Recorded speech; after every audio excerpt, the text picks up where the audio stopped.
Dr. Olorunfemi. Alan. I'd like to confirm that you can hear me. You can just give a thumbs up from your end if you can hear me clearly. Thank you very much. I see that you've acknowledged my request. So, about Health Facts Nigeria. Health Facts Nigeria is an online media company that provides health and wellness information for Nigerians and Africans. We cover topics across diseases, lifestyle, nutrition, research, news, and more. And we also create healthcare quizzes, stories, and videos, and as well as engaging content on various health issues. Our aim is to empower people with accurate and relevant health information to make informed decisions about their health and well-being. So our mission is simple, and it is to address health-related problems by providing accurate health and wellness information in the simplest form possible. How do we do this? We share blog posts on our website, www.healthfacts.ng. We also have health graphics and videos that you find on our social media pages, a periodic newsletter that will tag Health Alerts, Health Facts Live, which is a periodic webinar that is held with healthcare professionals to where they are invited to speak on health-related topics such as the one we have today. We organize medical outreaches and then Health Facts video service. So just to talk more about the points I just highlighted, on our website, you'll find expert written articles offering in-depth analysis and expert opinions on various health topics. And these blog posts are engaging and they cover a wide range of health issues from wellness and prevention to diseases management. They are usually timely, and you'll find latest health news, trends, and expert analysis, helping you, our readers, to stay informed and make informed decisions. So in another light, we have the health infographics and videos are available on our social media pages. They break down complex health information into easy to understand visuals. The videos offer practical tips and advice on healthy living, wellness, and disease prevention. And you find them on our social media channels. Periodically, we release the Health Alerts. It's a newsletter that offers convenient and health and accessible health information, and they usually contain health updates and expert health advice. Health Facts Live is a periodic webinar that serves as opportunities for members of the public to engage healthcare professionals. We have that kind of opportunity this evening where we have invited Dr. Olorunfemi to speak on pre-eclampsia. So in the past, you would have editions where we've had editions where we invited physiotherapists, pharmacists, other healthcare professionals to speak on various topics, and you find them on our YouTube channel, Health Facts Engine.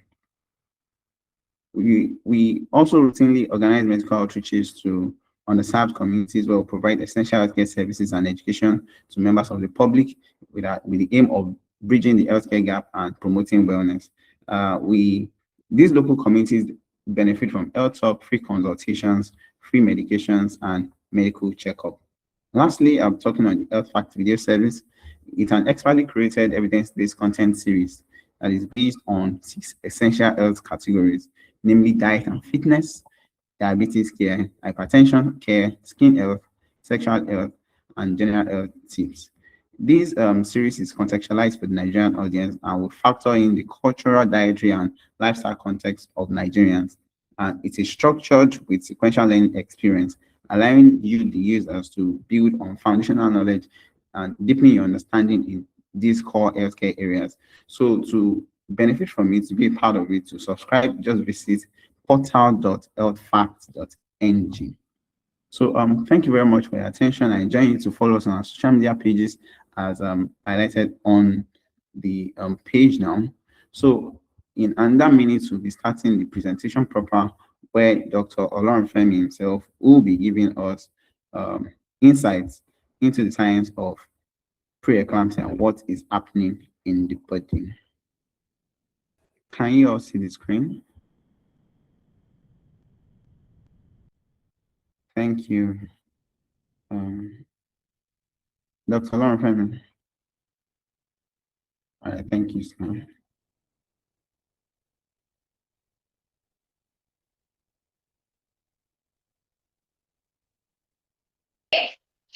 All right. Thank you very much, everybody.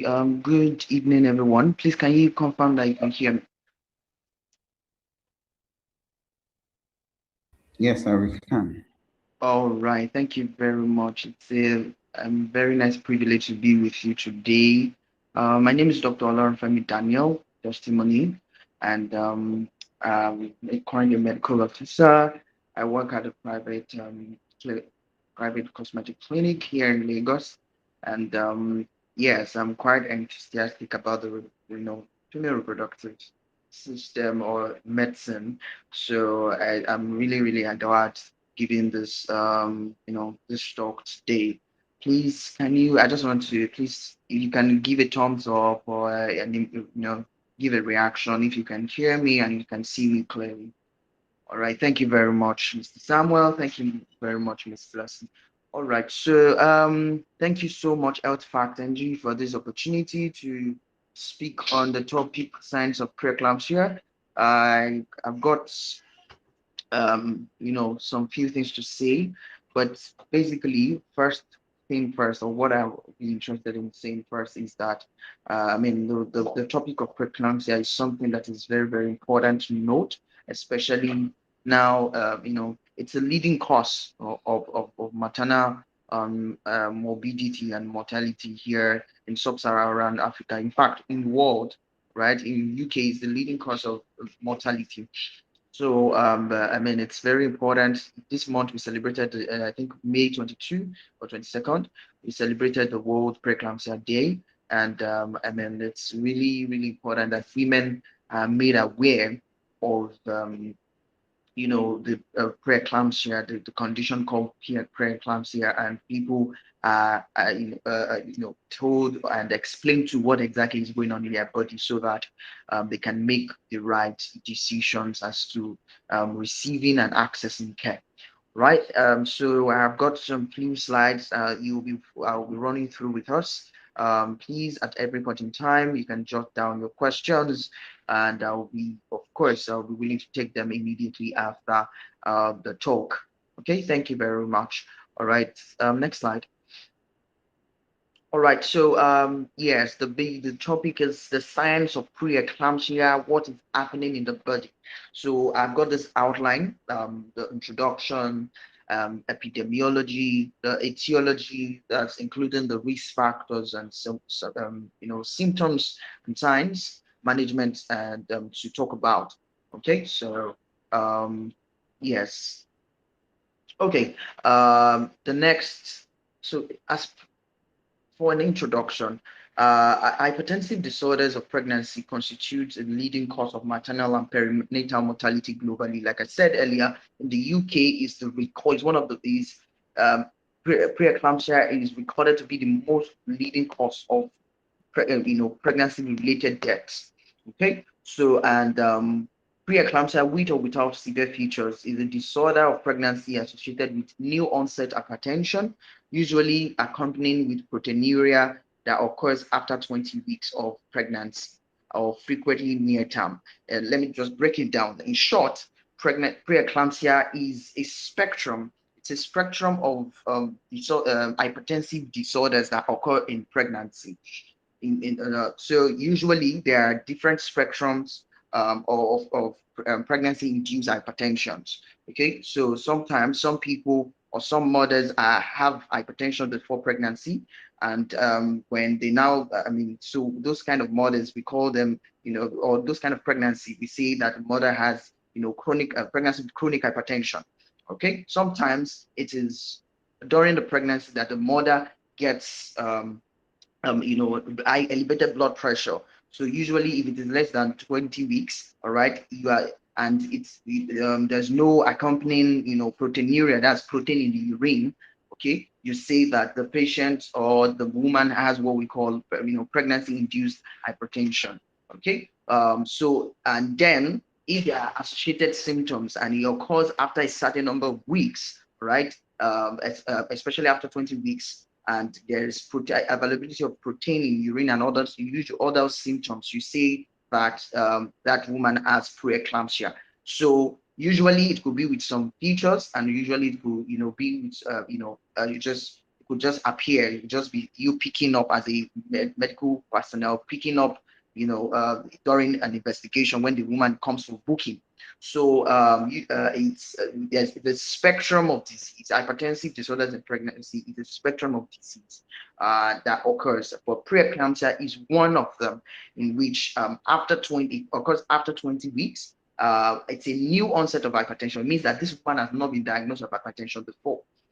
Okay, so a new onset of hypertension, usually accompanying proteinuria, meaning that aside the hypertension, that is the elevated blood pressure, right?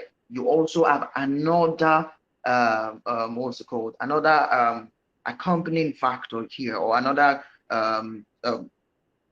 symptom here, which is protein in the urine, okay? And it usually occurs after 20 weeks of gestation, okay? So if it is less than 20 weeks of gestation, you probably want to find out if this woman has previously had hypertension before her pregnancy. Most likely that's the case, okay? Next slide. All right, so like I said, by way of explicit definition, it is defined as preeclampsia is defined as systolic blood pressure. So when we check the blood pressure, or when you go to the hospital to check the blood pressure, there's a numerator and the denominator. The numerator is called the systolic blood pressure. The denominator is called the diastolic blood pressure.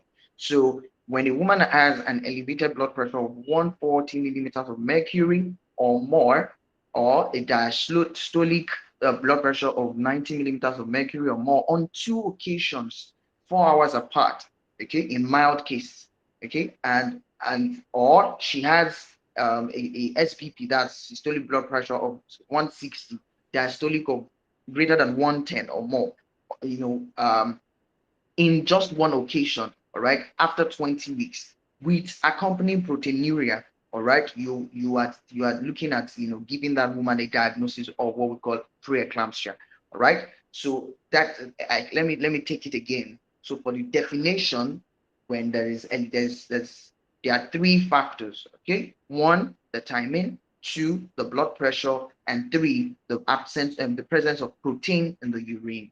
Okay, so the first is usually elevated blood pressure greater than 140 100, all right, on two, okay, I'm sorry, 140 90 on two occasions, or and that are 4 hours apart, or 160 greater than 160 over 110 on just one occasion, with presence of proteinuria, all right, that is about 300 milligrams of protein in 24 hours urine. So it means that the woman keeps, the record of her urine. She keeps making urine over 24 hours. If you calculate the amount of protein in that urine, you can measure, if you measure up to 300 milligrams, okay? If you measure up to 300 milligrams and above, all right, that is significant proteinuria, all right?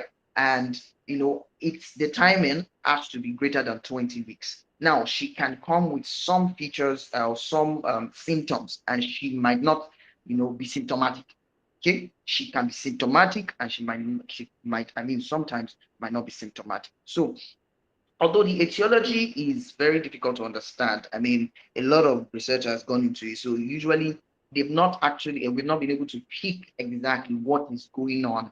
All right, what is the exact cause? But there have been a lot of researches, a lot of etiologies or causes picked the area, but the exact have not been fully understood. Okay, next slide. All right, so as a point of epidemiology. So, like I said earlier, it's more common cause of death, in maternal death in the UK. In sub-Saharan Africa, is still one of the leading cause of maternal mortality and morbidity, and it affects about 5% of pregnancies, usually without severe features. So I'm going to mention the severe features because according to the Association of American Association of Obstetrics, right? ACOG. There's preeclampsia with or without severe features. That's like the classification now.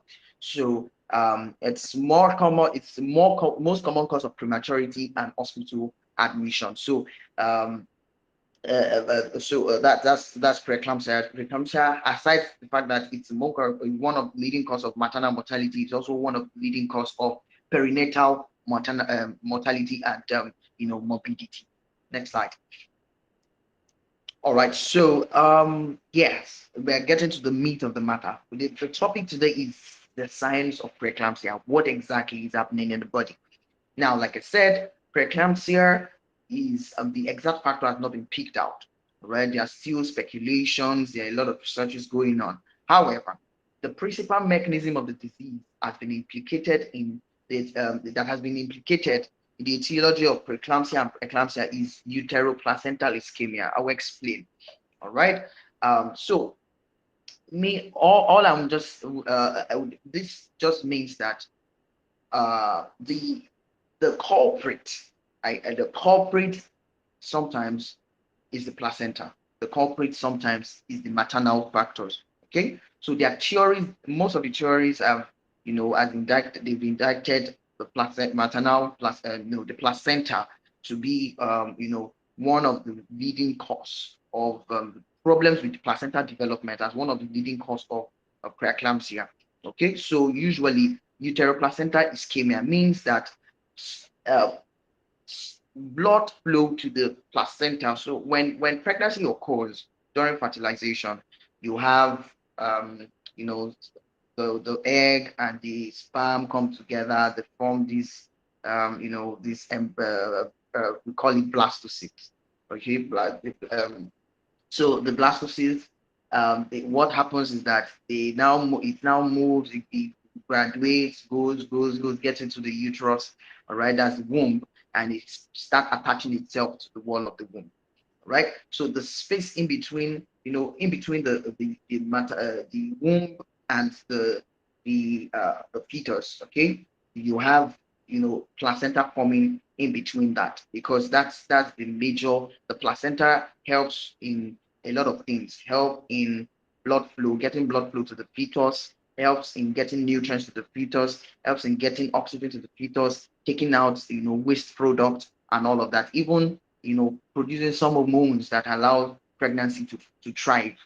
Okay, so now in the formation of placenta, all right, there's at a point, there is the part of the placenta that gets adhered or that connects itself to the baby, and there's a part of the placenta that connects itself to the mother.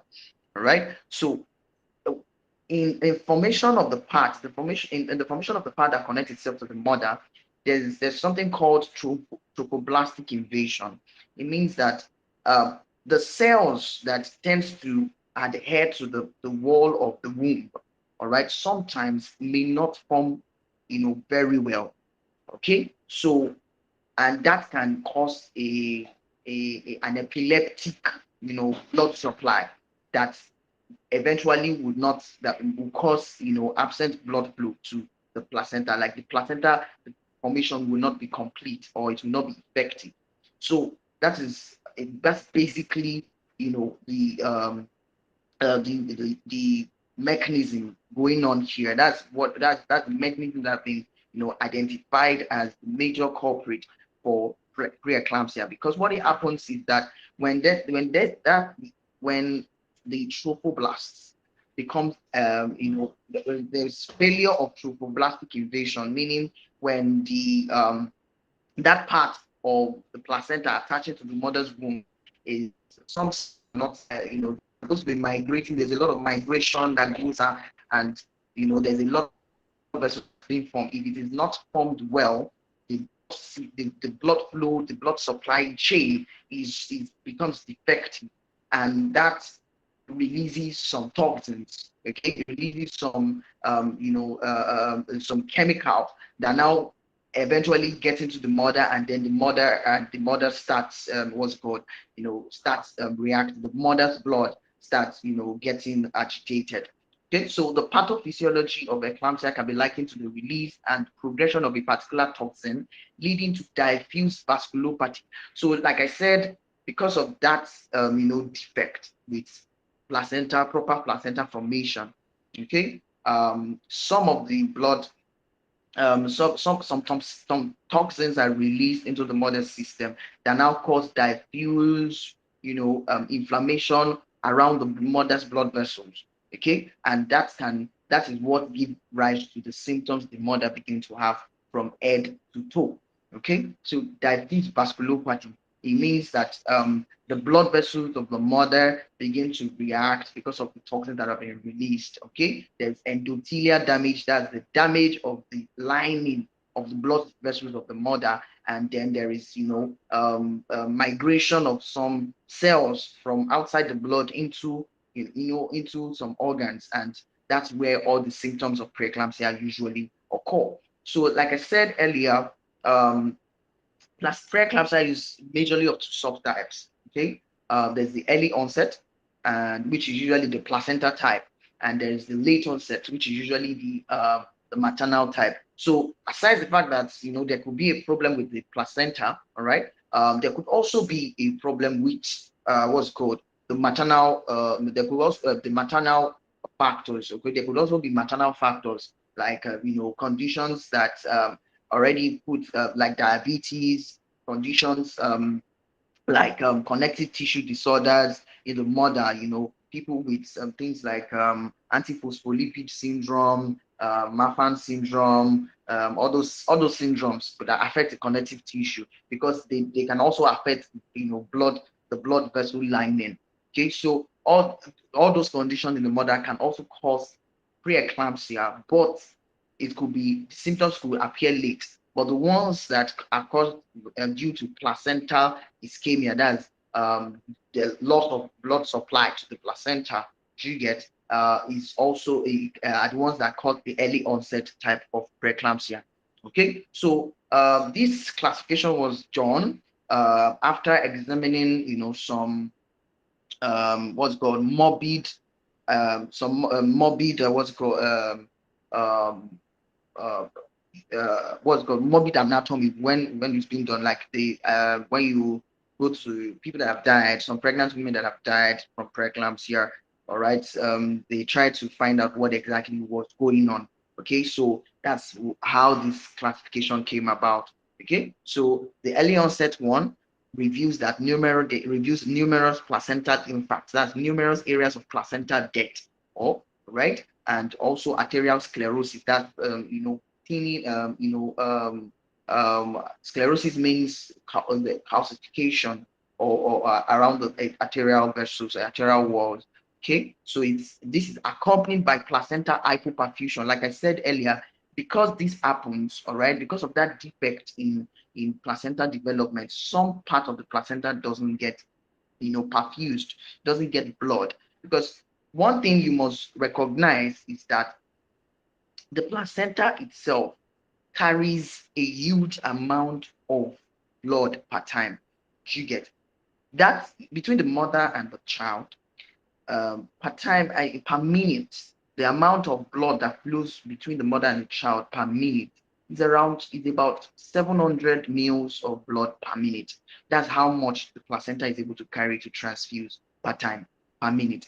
So that is why they tell you that if a woman, for example, is having what's called placenta previa, or she's bleeding from yeah, a vagina during pregnancy and all of those things, if that woman bleeds for long, it can take in about 7 minutes thereabout.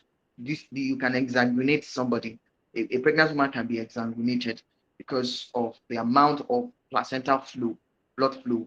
Because imagine somebody that is about 65 kg. I think, if I'm not getting the numbers wrong, about 100 mils per kg or something. Um, that's the weight of the blood that flows in the placenta. But 700 mils about per minute, you get blood flow. So the figures, I'm not getting it right now, but I'm very sure for the amount of blood flow flowing through the placenta per minute is 700 mils. So I'm just telling us this so we can understand that the placenta carries a huge responsibility delivering blood to the fetus. Okay, so and if it doesn't form well, there's a reduced amount of perfusion that happens. Okay, there's a reduced amount of perfusion that happens. So But for the late onset, you have maternal factors that can cause microvascular damage. That maternal factors or maternal conditions, that can cause, damage to the vessels. All right, endothelial dysfunction. So those are the two, type of onset as regarding preeclampsia. Now, there's another classification where people are there's another classification which I mentioned earlier, preeclampsia with severe features, preeclampsia without severe features. So I'm very sure some people might want to ask at one point, is it possible a woman has preeclampsia without having any symptoms? Yes. Okay. So some preeclampsia can come, you can pick it up while doing registering this woman for antenatal. All right. She does not have any symptom, no headaches, no abdominal pain, no blurry vision, no nothing, no leg swelling, nothing. Okay, nothing. Okay. However, and some people have severe features. Some people, the first symptom of preeclampsia that you see in them could be seizures, right? Like that's one of the severe features. So some people, the first symptom of preeclampsia could be pain around the tummy area, that right upper quadrant pain.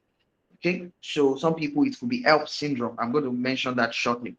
Okay, so it's very important that you know that some women may present with symptoms and may not present with symptoms. So you have preeclampsia with severe features and preeclampsia without severe features. Okay, so this lesion, still on the etiology, what is happening in the body.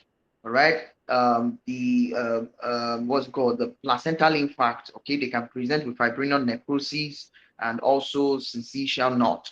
Okay, the major reason for this, like I described earlier, I really wish I could, go really deep into the histopathology, like what really is happening at the cellular level. All right, is that there is some part of the that forms the placenta that is adhering to the mother's side is not forming well. All right, the abnormalities of trophoblast. Okay, because when that cell, when that fetus gets into the to the womb to get attached, all right, some of the cells would divide. They would form different things. Okay, so the part of it that is forming, the blood vessel area, especially forming part of the placenta, is not, is not adequate. Okay, there are abnormalities. You get so the major that's the major reason why there would be hypoperfusion, meaning there's reduced level of blood supply. All right, there's reduced level of blood supply because of some part of the placenta are not well formed. And because this happens, there's also some release of toxins, okay, that the mother begin to react to.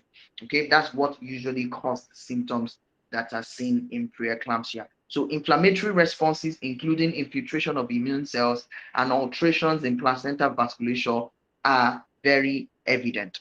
Okay, so you see different because of different vasculopathy, there's a break in the continuity of the blood vessel. So because of the break, some cells are coming out, then immune responses are being released, cytokines are being released, and that's reason for things like hypertension, blurry vision that some of these women experience. Okay, so going to the risk factors. So preeclampsia don't just happen, all right? Some in text, medical references, it has been some risk factors have been identified as to what cause risk. All right, some factors have been identified as risk to some patient for some patients. Okay, so but one major thing is that a woman that has had preeclampsia before has 7 times the risk of getting it again in another pregnancy.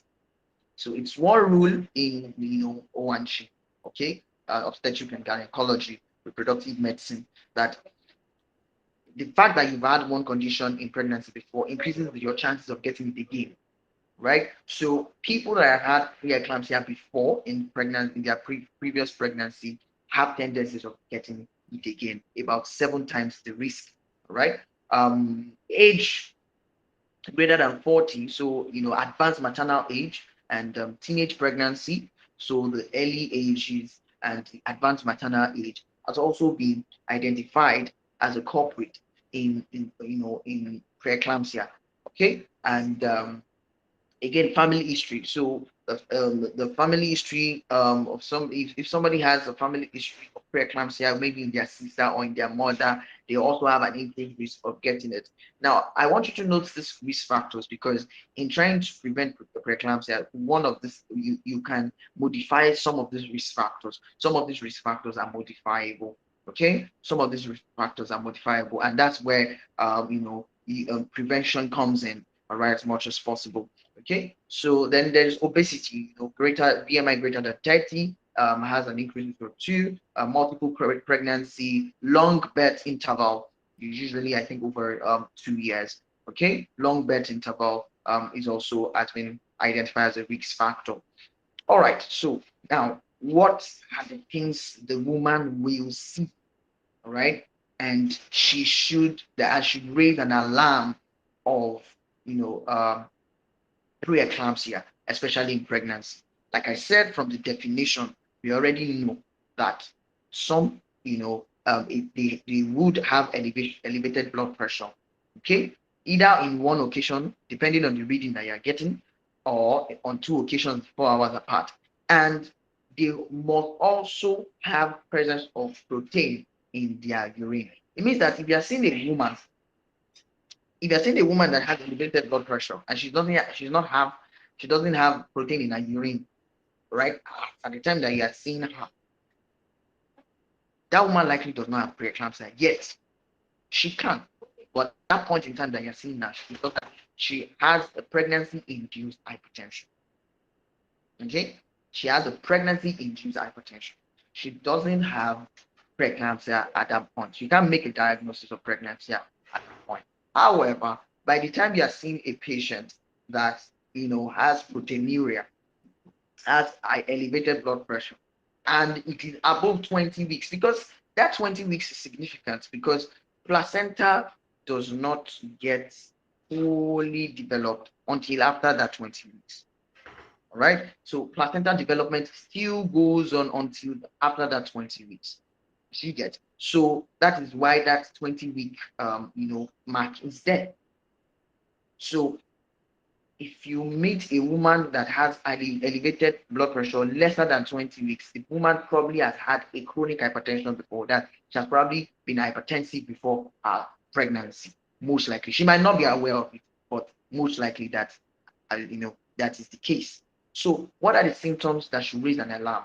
I call them red flags.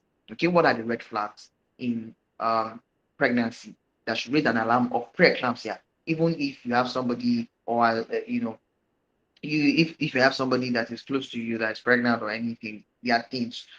Of course, it's not only pregnancy that causes these things, okay? But I mean, these are the things that at some certain period of time you want to really get the woman to do some investigations or some tests to be sure that it is not preeclampsia.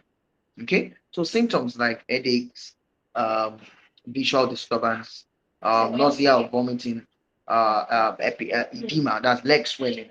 Okay, now you can see that some of the symptoms, if a woman has them, it might not signify anything serious like preeclampsia, but you want to have an high index of suspicion, especially if she had had some of these risk factors that we mentioned earlier.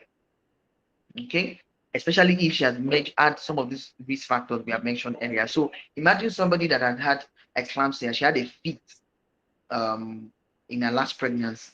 Now she now had another pregnancy again. Now she's telling you that, oh, she has headache, and she has nausea and vomiting, or she has this right-sided upper abdominal pain. Do you understand? You just don't want to disregard what she's saying. You want to investigate further. Okay, because if you disregard, you might be planning her, you might be setting her up for another episode of preeclampsia. All right, so the symptoms does not mean that this person automatically has preeclampsia, but they are just things you connect with risk factors to make sure that you don't miss out the diagnosis of preeclampsia. So now, these symptoms, of course, are related to elevated blood pressure. Okay, and now the right upper side abdominal pain would be a stretching of the capsule of the liver. All right, like I said, the what goes on at the cellular level is that some toxins have been released.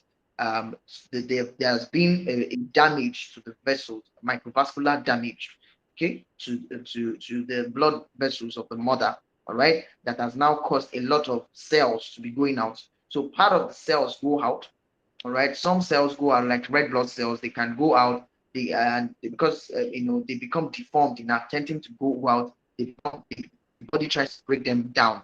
So there's hemolysis. So that can lead to anemia. That can lead to tiredness. Or there's also what's called loss of oncotic pressure. All right, that's the reason for the edema that is happening, especially in the lower limbs. There could be edema in the upper limbs, the face. Okay, there's visual disturbances due to affectation of the arteries, ophthalmic artery, the ophthalmic optic arteries. Of course, headaches due to increased cerebral perfusion in mismatch. Okay, there's nausea and vomiting, and also the woman could also have some signs like elevated blood pressure, like we mentioned earlier. So if you measure the woman's blood pressure on 2 occasions, 4 hours apart, anything that's making you get 140, 90 above, okay, you are very suspicious of preeclampsia. And at one sitting, if you are getting a reading of 160, 110, and you are testing this woman's urine and you're seeing 2 pluses of proteinuria, okay, you are seeing greater than 300 milligrams into 24-hour urinary protein, you're seeing facial edema, you're seeing the woman is having seizures or confused. Do you understand? You are now beginning to look at a full-blown, preeclampsia with severe features. Okay, so these are the signs, these are the symptoms. Symptoms are what the woman will complain to you or tell you. Okay, the signs are what you pick up as a physician or as a medical professional. The signs are what you are going to pick up to be able to say, oh, I suspect that this woman is having a pre-eclampsia. Okay, so yes, uh, if we're taking this to a medical, to the hospital settings, you of course you don't just want to leave that woman like that. You want to test for things. So if you check her full blood counts, like I said, because hemolysis is going on, there could be a drop in the red blood cells. Okay, so there could also be a drop in the platelets, a drop in thrombocytopenia, all right, platelets, and that's why the woman can, there's a drop in blood thrombocytopenia, so she's at increased risk of bleeding. Okay, so there could also be an increase in hemoglobin. I mean, that's the body trying to compensate. All right. Then there's clotting profile. You can check the patient's clotting profile, and it could be elevated prothrombin time, activated thromboplastin. If you check the liver function test of the patient, all right, that's to check the liver functions. There could be increase in some of the liver enzymes. Okay, because like I said, there's a syndrome. It's called an ELPS syndrome. ELPS syndrome. So that's hemolysis. That's HELP, right? ELPS syndrome, right?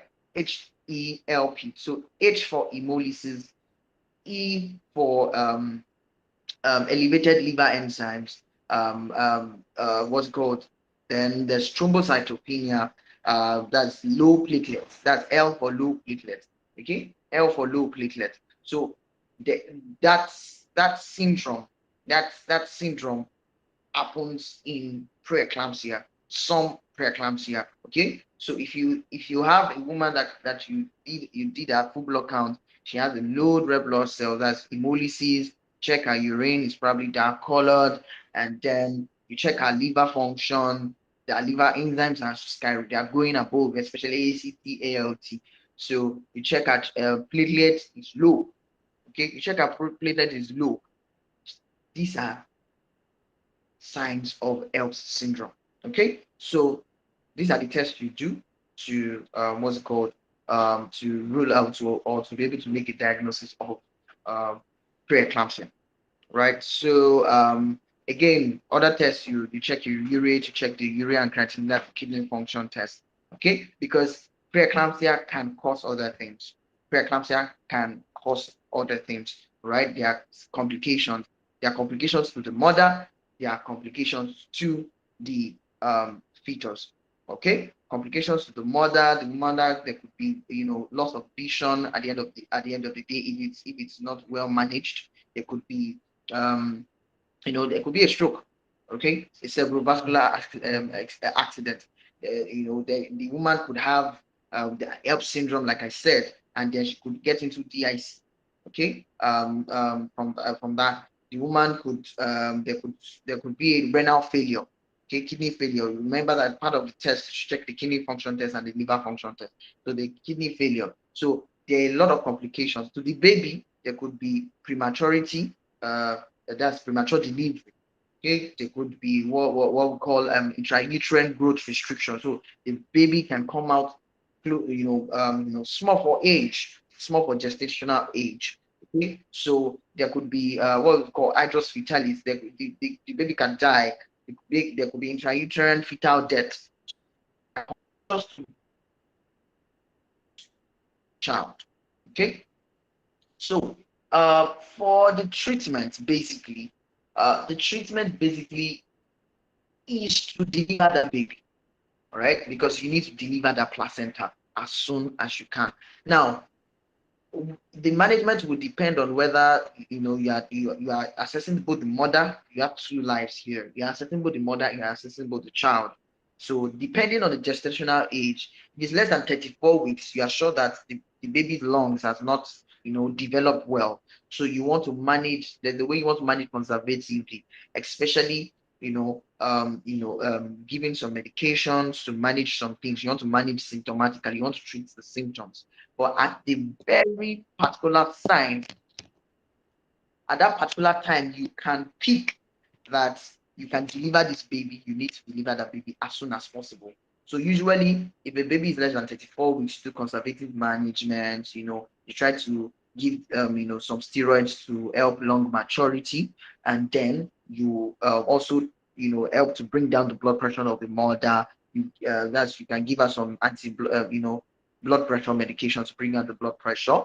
Of course, you can also give her some. You're monitoring her blood pressure. You're also monitoring her urine. Of course, you're doing 4-hour monitoring of the blood pressure. You're also monitoring the urine, of course, and then you're also monitoring the baby too. All right, you're monitoring the growth of the baby. You're monitoring the fitness, the wellness of the baby. You're monitoring the respiratory efforts of the baby and all. So you are doing an ultrasound to check the baby. If you're admitting the mother, you're putting her on a cardiotocograph, the CTG. All right, it's just a machine that helps monitor the baby's well-being.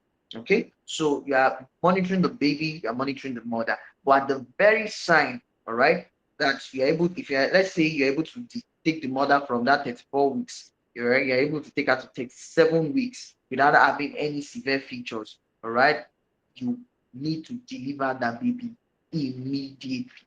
Right? You need to deliver that baby immediately, because if the placenta doesn't get delivered, you will not have that symptom resolved. All right? If placenta doesn't get delivered, that symptom will not resolve. So, majority of the time, say for example, a woman comes at term, okay, and or comes at term. Yes, there are different scenarios I can paint, but since a woman comes at term, she's at 37 weeks, 38 weeks. You notice her blood pressure to be, let's say, 170, 120. You check that urine. She doesn't have symptoms, so in all these things, the woman could be, she just came for a routine antenatal. She has a blood pressure of 170, 120. She's 37 weeks old, gestational age. This is her third pregnancy. She's 40 something years old. Do you understand? She's maybe 45. Do you get? So you are seeing that this woman has risk for preeclampsia. Now you check the urine, you saw like 3 pluses of protein. that is not a woman you have to send home. You cannot tell her that that is a woman that you need to admit and attempt to deliver that baby. All right, attempt to deliver that baby. If you have not fallen into labor, you can that is, and it can be an indication for a cesarean section. All right, counselor, can be an indication for a cesarean section, because you need to get that placenta out, or else that woman will gradually move from preeclampsia to having an eclampsia. That's a seizure. So when you now have seizure coming into the picture, you have moved from pre-eclampsia to eclampsia. Okay, you have moved from pre-eclampsia to eclampsia. So you want to deliver that woman as soon as possible. Of course, you are giving her something to bring down the blood pressure. Okay, you're also monitoring her for fits, for seizures. So you are giving her things like magnesium sulfate to prevent her from having seizures. All right, while you are planning to deliver that baby. All right, while you are planning to deliver that baby. Sorry. Okay, so the cure majorly, like I said, is to deliver the placenta. So you need to deliver the placenta. But if you are not able to deliver, that baby, because it is when you deliver the baby, you deliver the placenta. Okay, so if you're not able to deliver that baby at the point that she's presented to you, say she's presented to you at 30 weeks. Of course, that baby, if you deliver that baby at that point in time, yeah, that baby is going to stay in the neonatal ICU. Okay, so if you need to see if you can manage. That's if she has not presented. If she presented, excuse me, sorry. So if she presented with a fit, a seizure, at that point in time, your goal is to deliver that baby, because your goal, you have to save the mother. All right. So if a woman is already has eclampsia at at 30 weeks or at 32 weeks, she's already presented with a fit. Like I mentioned earlier, sometimes the major thing they can come with. All right. Some people don't have any symptoms. The first symptoms that you see them come with is seizures. So you are seeing a woman pregnant, seizures over 20 weeks, and she's having seizure. One of the things, and she's not a known seizure patient before. Okay, the first thing comes to your mind is this woman is having an eclamptic episode. She understands. So you need to deliver that woman. You need it. Of course, that's a multidisciplinary team committee that you now call. You have to get the neonatologist involved and all of this. But you need to deliver that woman. Okay, so next, prevention. Now, according to the level of prevention, you have what's it called? So according to the level of prevention, primordial prevention, primary prevention, secondary prevention, tertiary prevention. How do you prevent preeclampsia? We already know what is currently going on, what is going on in preeclampsia. We know the signs or the symptoms the woman can present with. What are the things we know, the treatment, how to treat if the woman comes in, all right? But what are the things that we can do to prevent a woman from getting preeclampsia, right? I would like to say this first. Early antenatal registration and attendance is one major way to prevent preeclampsia. One of the major ways to prevent preeclampsia. So when you see a woman that just get pregnant, she needs to register for an antenatal clinic as early as possible, because it is when you do that they're able to monitor. All right, and when she registers, she does. I mean, a lot of people just register and they stop going. All right, they don't go because of different reasons actually, but the woman needs to be consistent. All right, because that is when you can say, you can keep her records, and then you can monitor her. Because, for example, people that had, some, what's called, people that have had preeclampsia before, like I said, they have 7 times risk of having it again. It means that that woman now, by the time she gets pregnant, she needs to be placed at 12 weeks, thereabout, or 16 weeks, thereabout. She needs to be placed on vasopressin, on some prophylactic medications like aspirin. Right? All right. So that's she needs to be on that for some period. Okay, before she delivers, because you are trying to prevent, that's a prevention, of course, at another level, right? That's not that's you trying to That's at the primary level of prevention. Okay, so it's very important that you note this, that early antenatal attendance is very key to preventing preeclampsia. Okay, of course, that's at the primary level. At a primordial level, you are things like this, things like telling people and women in advance, health talks and all of those things. You can do that, when people come for, what's it called, maybe fertility clinics and all. These are when you can really prepare their minds. Okay, so but at the primary level of prevention, you want to get people to really register early for antenatal care. Okay, and then place them on medications if they have risk. Okay, regular monitoring and compliance in women with chronic hypertension. So some women have hypertension before. All right, you must be sure that they are regularly they are using their medications regularly. Okay, so it's very, very important to note that, because you can, a woman that has had hypertension before, before she got pregnant, has an increased risk of getting hypertension, of getting preeclampsia. All right, it's part of the risk factors. Okay, so prophylactic treatment in women with risk, high index of suspicion, and early diagnosis of pregnancy-induced hypertension. Okay, so that's at the secondary level of prevention. You as a clinician seeing this patient, or as a midwife seeing this patient, or as a healthcare professional seeing this patient, you should have an high index of suspicion. You should have an high index of suspicion when you see women like this. Okay, and then prompt referral, for in cases of limited resources. So you are in an area that doesn't have resources for neonatal care, resources for cesarean section. Prompt referral, okay, would help you prevent mortality and morbidity. Okay, so next slide. All right, so up to this point, I hope have been able to. So all in all,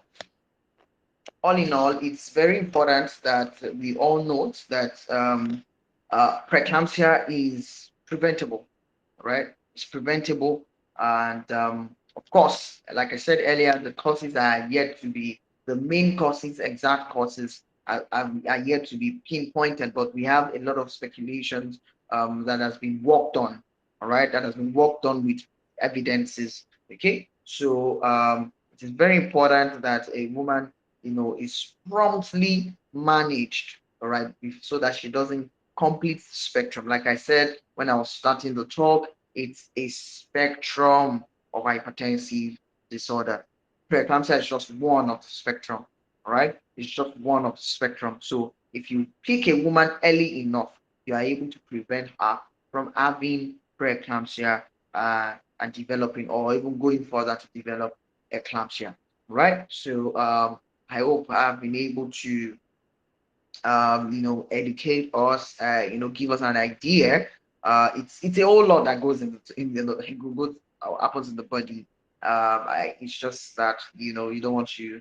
There's a level that you can explain some things to, so that it doesn't sound confusing. So I hope I've been able to expatiate a bit, so that we can at least give talks and help the populace on how to see preeclampsia, what it means, and how we can go about managing it if we find it or see it. Thank you very much, Health Fact Engine. It was nice speaking. Thank you so much, Dr. Daniel Olorunfemi. Thank you for a very illustrative, a very detailed presentation on the science of preeclampsia. Just for the purpose of our audience, I would like to give a very brief rundown of all you've talked about in the last couple of minutes. We'll get asked some questions. We released a poll, a registration form for people to register for this event and then ask possible questions. Because of our time, I will only be asking two of those questions. However, just before then, I would just like to give a very brief rundown. So, Dr. Femi did a very good job this evening of telling us about preeclampsia. He was very emphatic on the science, and we really thank him for that. So, he emphasized how Preeclampsia is among the spectrum of hypertensive disorders in pregnancy, and now it is a leading cause of both maternal and neonatal morbidity and mortality in sub-Saharan Africa and even in the entire world. And then he made us to understand that the exact cause is not known. However, research has shown that the issues relating or related to preeclampsia occurring in pregnant women is likely placenta. We would find that the placenta has some areas that there's defective blood flow, and because of this, it manifests as poorly controlled uh, new onset hypertension rather in pregnant women, as well as you find protein in their urine. And this has to happen after they've carried the baby for more than 20 weeks. If it is not up to 20 weeks and you're thinking of other things. So the terminology, the definition are very specific for preeclampsia. And then before someone can have preeclampsia, there are factors that put somebody at risk. And one major one is a history of preeclampsia in the previous pregnancy. People that are older than 40 years, people that have babies in their teenage years, people that have a family history, people that are obese, people that have more that carry more than one baby at a time, twins, triplets, all of those people are at risk of preeclampsia. And then it is very possible for a pregnant woman not to feel any symptom. Like you can be living your daily life as normal and then not knowing that you're carrying eclampsia. So you should or not carrying now rather, you have eclampsia. So symptoms of headache, visual disturbance, pain in your stomach or your abdomen, all of those things may point to preeclampsia. And when you come to the hospital, they will do a number of tests for you. There are many complications that preeclampsia can cause, but one of it is in the name preeclampsia. Eclampsia is a complication or is a sequelae of preeclampsia if it is not well treated. And the characteristic feature of eclampsia is seizure. New onset seizure in a pregnant woman will very likely point you in the direction of eclampsia. So what can you do? And okay, before I even talk about what you can do, the ultimate treatment is to deliver the placenta because it is the cause of the problem. If you don't remove the cause of the problem, the issues that follow will persist. So we'll deliver the placenta. But we can't deliver the placenta leaving the baby inside, so we have to deliver the baby with the placenta, right? So then we what can you do? You can, as a pregnant woman, ensure that you register for antenatal care very early, be very religious to it, be faithful to every prescription that your healthcare attendant or the medical professional that you meet at your center tells you. Check your BP regularly, use all your medications as prescribed, and I'm very sure you'll have a safe delivery. Lastly, tell other people the right, show them the right sources of correct information about preeclampsia. You will find many pieces of information online. People will tell you that if you take herbal preparations, if you take certain concussions, you can be cured of preeclampsia. That is not true. So tell people the right thing. Help them know that today you've learned from Dr. Olorunfemi what happens in the body when a pregnant woman has preeclampsia. So quickly, I'll be asking two questions from Dr. Olorunfemi. A number of our um, participants indicated this question in the form. Or if you are here and you still have one or more questions, we'll just take it before we end the session this evening. So my first question for Dr. Olorunfemi is, can stress cause preeclampsia? All right. Thank you very much. Can I get two questions so that I just move? Oh, okay, yes, you can. So the first question is, can stress cause preeclampsia? And the second one is, how long after the delivery of the baby does preeclampsia end? How long does it take? All right. Thank you very much. So yes, chronic stress can cause preeclampsia because chronic stress can, when I was explaining earlier, I said there are factors related to the placenta, there are factors related to the mother. Okay, so chronic stress in the mother can lead to some increase of um, hormones. adrenaline, stress hormones that can increase some particular functions of the body and aggravate or predispose the woman to preeclampsia. Okay, so chronic stress, yes, because there are release of these hormones. Sometimes there are release of cytokines that can also cause damage of the endothelial vessels. So yes, so part of part of your plan for a woman that has or is at risk of preeclampsia is adequate bed rest and all, right? Again, for this, so that's to answer your question about stress. Yes, stress can just predispose to preeclampsia. Again, there is as regarding the second question. So preeclampsia can persist up to like 24, even worsen after 24 hours of delivery.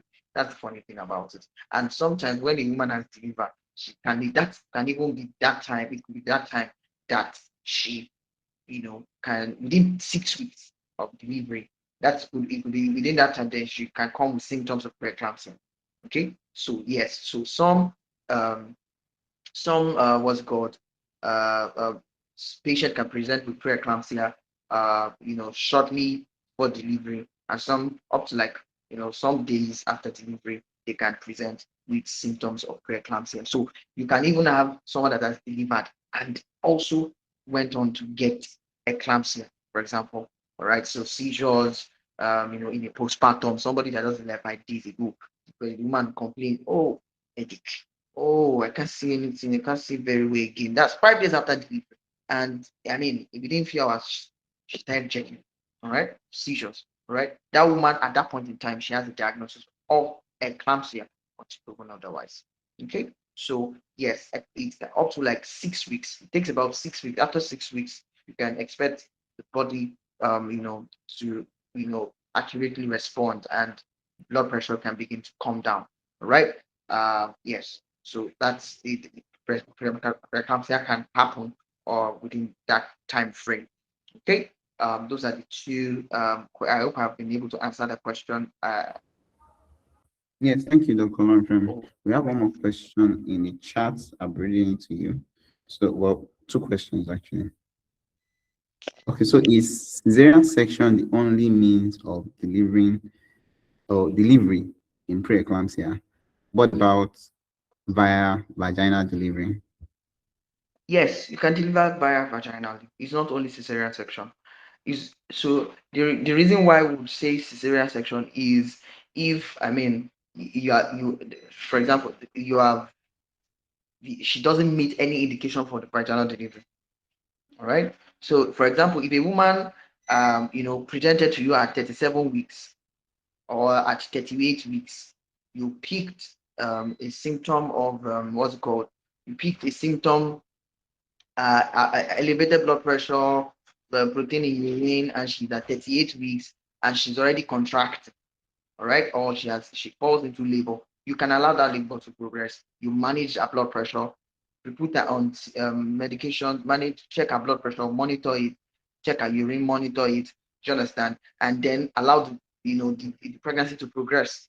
Do you understand? So some people can deliver vaginally, but when she doesn't meet the indication for vaginal delivery, maybe there's poor progress of labor.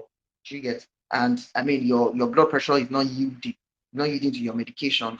Do you understand? You are giving all. Sorry, am I still heard? Am I still being heard? Yes, we can hear you. So you're giving your medication. The blood pressure is not going down. This woman is you're checking her urine. She's still having 2 3 pluses of proteinuria. Do you understand? And I mean the baby is there's already you kind of begin to see some obvious maybe changes in the physical biophysical profile or the well-being of the baby. You're beginning to see some changes. You might want to deliver that woman via cesarean section at that point because labor has not started. Do you understand? So there are indications. If the woman meets the indications for vaginal delivery, and you can allow her progress if you are able to monitor her blood pressure and the symptoms, manage her symptomatically, that you are buying her time. But if a woman is already having seizures, I mean, she has progressed from pre-eclampsia to eclampsia. At that point in time, you need to get that baby out. So at that point in time, you are not waiting, or that she's, you want to allow her push by herself, or you want to allow vaginal delivery. You want to take the best way out. But for example, the baby is at, let's say the baby is at 32 weeks, like an example I gave earlier, and this woman's blood pressure is 170. Okay, 170. What's it called? 170, 120. You understand? The 170, 120, you give your labetalol to bring down the blood pressure. That's if she's not asthmatic. All right. I'm sorry. That's if she's, yes. So you give the labetalol to bring down the blood pressure, but the blood pressure is not coming down. You put out mags off to prevent eclampsia.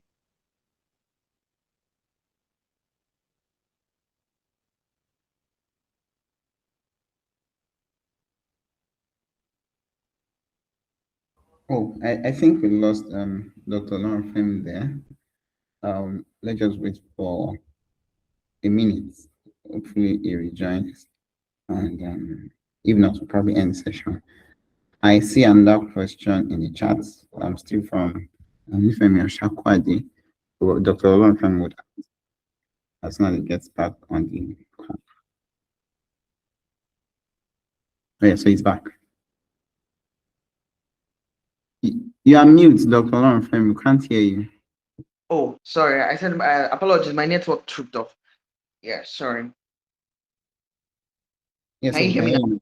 Yes, we Yeah. can. Thank you. So I was saying that, so there are things you need to consider, delivering, whether you want to allow this woman deliver vaginally, or you want to allow her deliver through cesarean section. So there are sometimes you allow her, just manage symptomatically, so that you can achieve, vaginal, or you can get to a point and deliver the baby via cesarean section.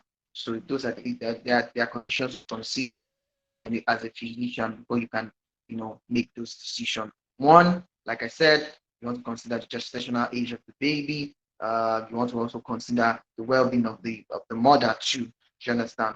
And then make your decisions appropriately. Okay, so there's a last question. Well, I say last because we've run out of time. And that's the last question I'll be asking for this evening. In case you have further questions, you can always drop them on our WhatsApp community, or you leave your questions as a comment on our social media, that's YouTube channel, YouTube page under this video. This video will be uploaded on our on our YouTube channel.